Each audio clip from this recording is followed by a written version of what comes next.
السلام علیکم۔ SM Islamic Urdu میں آپ کو خوش آمدید۔ پٹھانوں کے لیے حضور اکرم صلی اللہ علیہ وسلم نے کیا دعا فرمائی، اور کیا آپ جانتے ہیں کہ پشتو پہلے جنوں کی زبان تھی؟ آج کی اس ویڈیو میں ہم آپ کو پٹھان قوم کی پوری ہسٹری کے بارے میں بتائیں گے۔ پٹھان کو افغان کہتے ہیں۔ افغان اس لیے کہتے ہیں کہ افغان حضرت سلیمان علیہ السلام کے ایک بیٹے کا نام تھا، اور ان کو جنات کی زبان سے پیار ہو گیا تھا، تو انہوں نے اپنے والد حضرت سلیمان علیہ السلام سے کہا کہ آپ جنات کو کہیے کہ مجھے اپنی زبان سکھائیں۔ حضرت سلیمان علیہ السلام نے اپنے بیٹے کی درخواست قبول کی اور جنات کو حکم دیا کہ افغان کو جنات کی زبان سکھائی جائے۔ وہ زبان بعد میں پختون کے نام سے پہچانی جانے لگی۔ پٹھان کی اصلیت اور قومیت کے بارے میں جو دلائل ہیں وہ یہ کہ پٹھان حضرت ابراہیم علیہ السلام کی اولاد میں سے ہیں، اور حضرت اسحاق علیہ السلام کے اولاد ہیں، اور قومیت سے بنی اسرائیل ہیں۔ انگریز مورخین لکھتے ہیں کہ پٹھان قوم ارجینیا کے ایک حصے میں رہتے تھے۔ ارجینیا کے لوگوں کا دعویٰ ہے کہ افغان یا پٹھان ارجینیا ہم میں سے ہیں، کیونکہ البانیہ کے اوغان جو کہ بعد میں افغان بنا، ارجینیا سے ہندوستان کی طرف چل پڑے۔ ایک اور مورخین لکھتے ہیں کہ اسرائیل قبائل بہت تکالیف اور مصیبتوں کے بعد افغانستان میں آباد ہوئے۔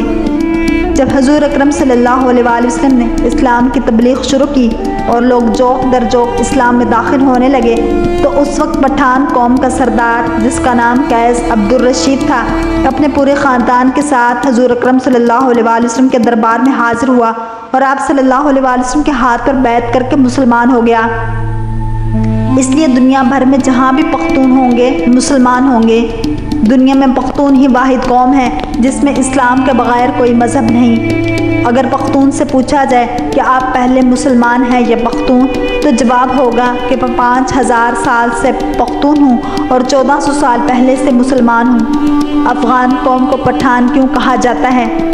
جب کافروں نے مکہ پر قبضہ کر لیا تو حضور اکرم صلی اللہ علیہ وآلہ وسلم نے حضرت خالد بن ولید کو حکم دیا کہ جاؤ اپنے افغانیوں کو بلاؤ۔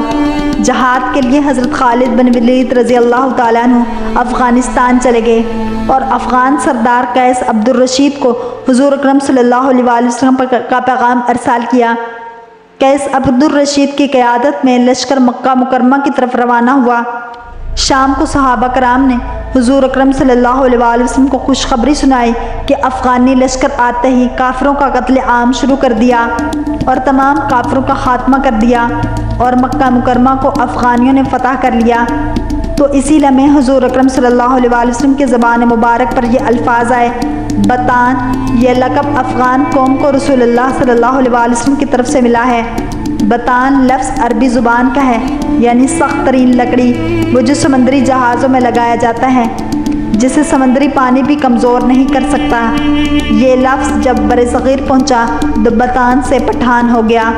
واللہ تعالی عالم ورسولہ عالم۔ اگر آپ کو یہ ویڈیو پسند آئی ہے تو لائک، شیئر اور سبسکرائب کرنا مت بھولیے، تاکہ ایسے ہی اسلام کی دلچسپ ویڈیوز آپ